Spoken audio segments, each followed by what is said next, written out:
Oh dear God. There you go, excellent. Shades and all sorts. Shades on, but yeah. Thanks for reminding me. Right. What we're going to do is have a chat between ourselves, and at the end, if anyone's got any questions they want to ask anyone sitting at the table, you can ask them for as long as you like, all right? First, Ange, if you can take the mic. Just pass it all the way down, all right? Okay, so we're here to start the press conference for the first show in Llanelli in over 30 years, brought to you by Richard Garner, who is the manager for Angelo De Groni at the top. Angelo, how are you feeling about tomorrow night? Yeah, feeling great. Obviously, it's been 18, 19 months out of the ring now. Recently retired back then after losing the Welsh title fight. I opened this gym and obviously had a newborn baby, and just kind of things took their toll, like, you know what I mean? So I've had things kind of run the place now for the gym. I had a bit more time off and stuff. So yeah, I'm looking forward to Saturday night now to put everything behind me and start fresh again, you know? So safe to say you're feeling the burn then again, are you? Yeah. You Don't have to cut so much weight this time. Yeah, well that's always a bonus, as we know. You're obviously fighting a little bit heavier than you have done previously. Going forward, providing everything goes well tomorrow, will you be looking to continue at this weight or drop down a little bit more? I'm just going to go with the flow, to be honest. Obviously, it's a new weight for me. I'm going to be feeling fit, feeling strong after I haven't had to cut any weight and stuff. So we're just going to go with the flow, to be honest. Excellent. And an all Welsh fight as well? No Welsh fight again. I think Yeah. the last like 4 opponents have been Welsh boys, so it doesn't faze me whatsoever. It'd be a bit more interesting. Yeah, definitely. All right then, brilliant. If you hand it down to Richie, please. Hi, Rich. Hey, how's it going? As I said earlier, you're the event coordinator for the show in Llanelli for Shadowbox. What made you want to put it on in Llanelli to start? Since I started managing Angelo, he said that it's always been his dream to be able to fight on a show in Llanelli. Obviously, there's a fine boxing tradition in Llanelli, and we're hoping that we can move things forward in respect of the new signings and the up and coming boxers, such as Ethan George, known for his ferocious punching ability, not for his intelligence, and and hopefully we can make some things happen in Llanelli now. Certainly, there's a lot of talent here, and the gyms that are thriving here, not just Llanelli, kind of the surrounding areas as well. The catchment area for boxing is quite substantial. You've got gyms in Swansea, you've got gyms in Carmarthen, you've got Llanelli kicking on. Angelo's got an absolutely fantastic gym here. You only have to look around and look at the facilities, incredible.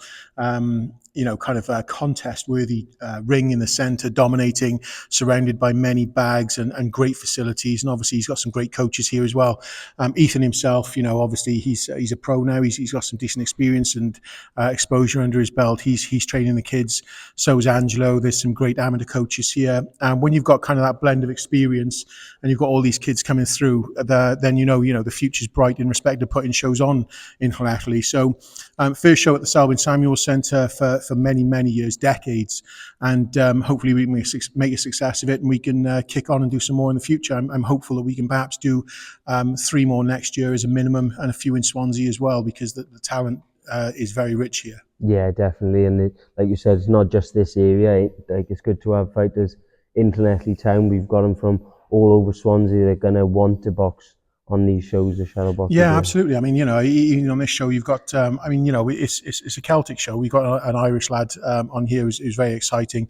But there's some great prospects on this show who are kind of nearing that point where they're going beyond prospect. For example, Ben Crocker, 9-0 now, kicking on it in double figures.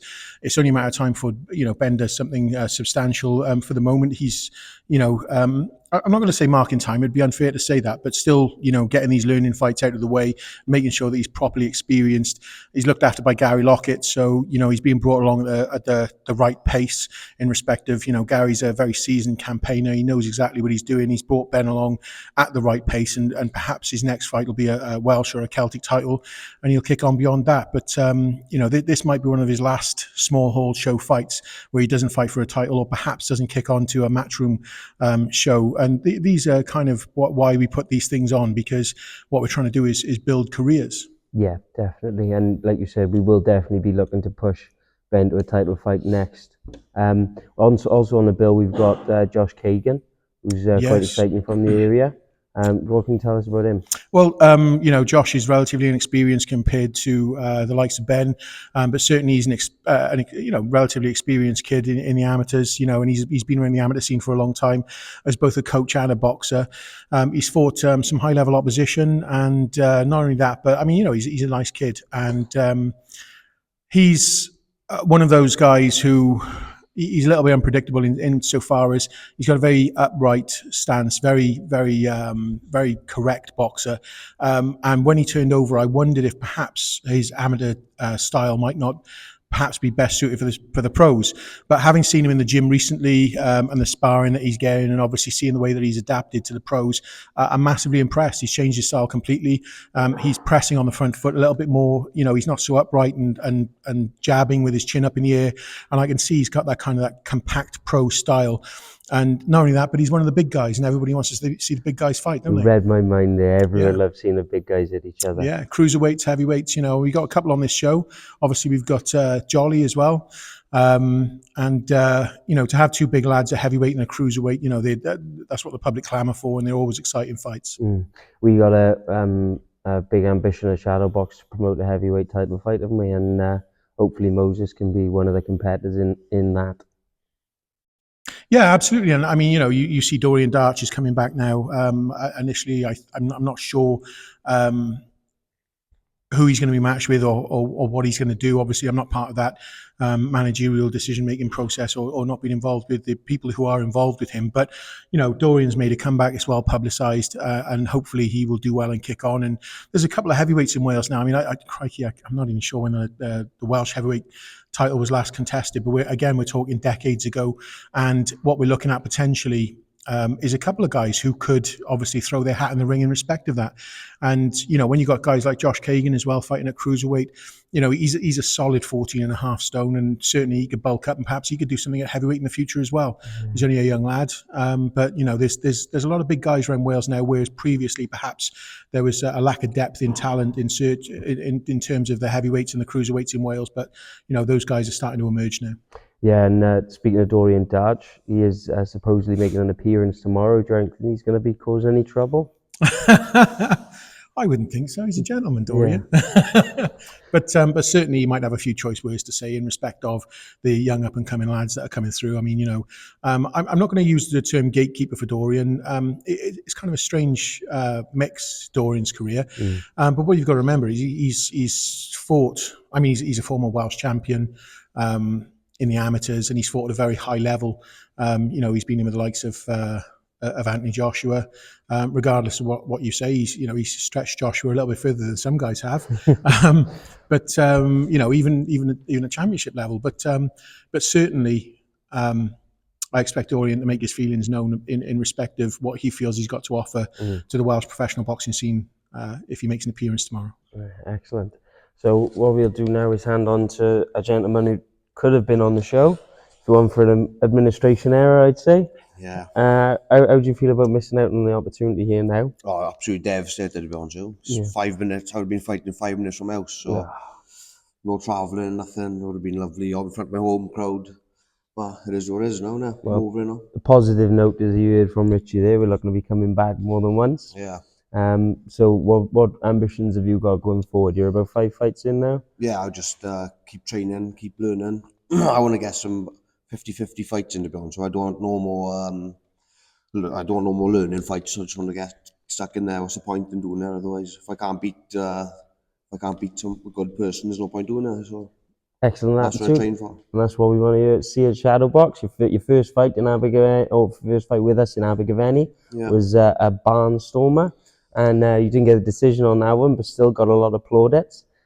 We know that you want to put that right, but there's also, like you say, even more 50-50 fights out there. Yeah. Well, I want that fight again. I'd fly to his country and fight them. But Manchester. Yeah, wherever he's from, he don't speak English. But yeah, I've gone up a weight now. I've gone up to super middleweight. I don't think he'd make that. He won't go up anymore, would he? Yeah, no. So I just move on. Well, good attitude.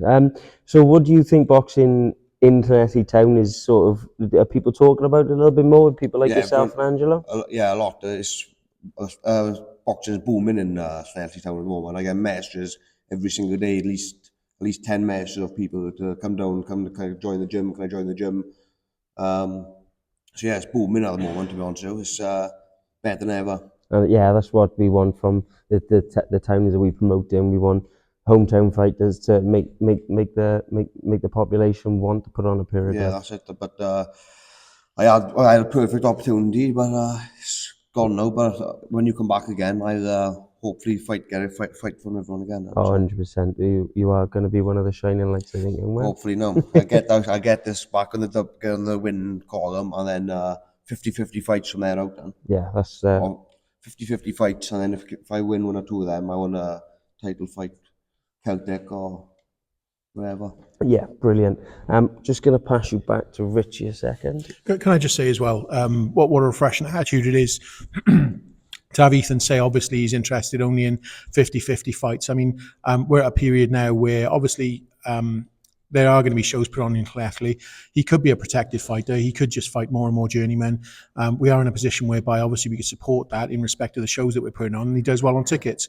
But, you know, he said to me when he fought his last opponent that it was a good test. He learned a lot from it and that he would do things differently. And, you know, it's not all about protecting that unbeaten record.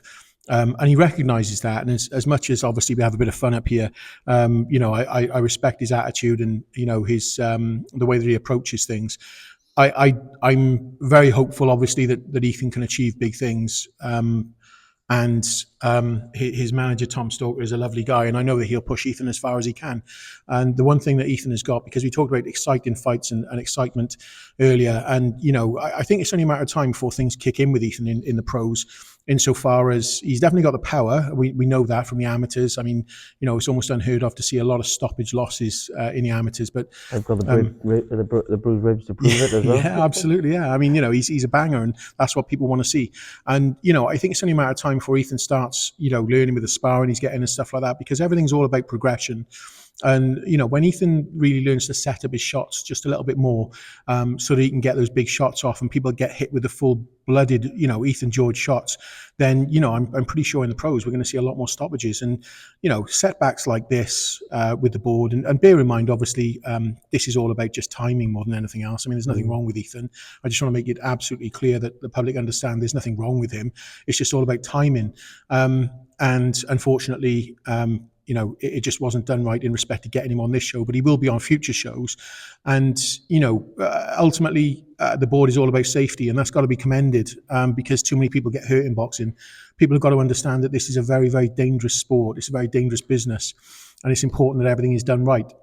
And the board are there to support us, but ultimately he will be back, and you know everything is a learning curve, and I'm pretty sure that when Ethan does come back, given the time he spent in the gym, given the company he keeps, and of course the great trainer that he's got in Brett Parry, he's going to come back with a bang, and perhaps we'll see some more stoppages on his record in the future. That's what we're hoping for. Now I'm going to pass you down to Leon Haynes, who is currently an amateur, but he's looking to turn over pro, also from Llanelli, so someone else we're going to be looking to have on our shows. Do you want to just say how you feel about turning professional? Yeah, well, to be honest with you, I am quite excited about turning professional. I think it's more of an exciting sport. It's the side of boxing, like amateurs, it's just a bit more rushed, whereas in the pros you could take your time a little bit, pick your shots a little bit better, have a think about things. But also at the same time then you've got a good couple of brawlers in the pro game, which you can have a 50-50 standoff with. I just altogether think it's much more as exciting as to watch amateurs. Yeah, definitely. And you have got that type of style where you're looking to set up a big shot on you rather than just tip-tap. What weight do you think you're going to be competing at when you turn over professional? I want to get down to around about 70, so Yeah, obviously I'm kind of a bit of podge on me a minute. yeah. But obviously I've got shifted quite a lot of that at the same time, so it's coming down quite nicely. I'll just be ready now for the season. Definitely someone who'll be looking out for on the next show in Llanelli alongside Ethan, hopefully. Yeah, 100%. And you've got a couple more fights left in the amateurs, is that right? Yeah, it's another, say, 2 or 3 fights just to get the cobwebs off a little bit. And then we'll look from there then. Well, excellent. You've got your contract in front of you. You're going to sign a little bit later on. So good luck on the start of your pro career. Thank you, nice one. Thank you.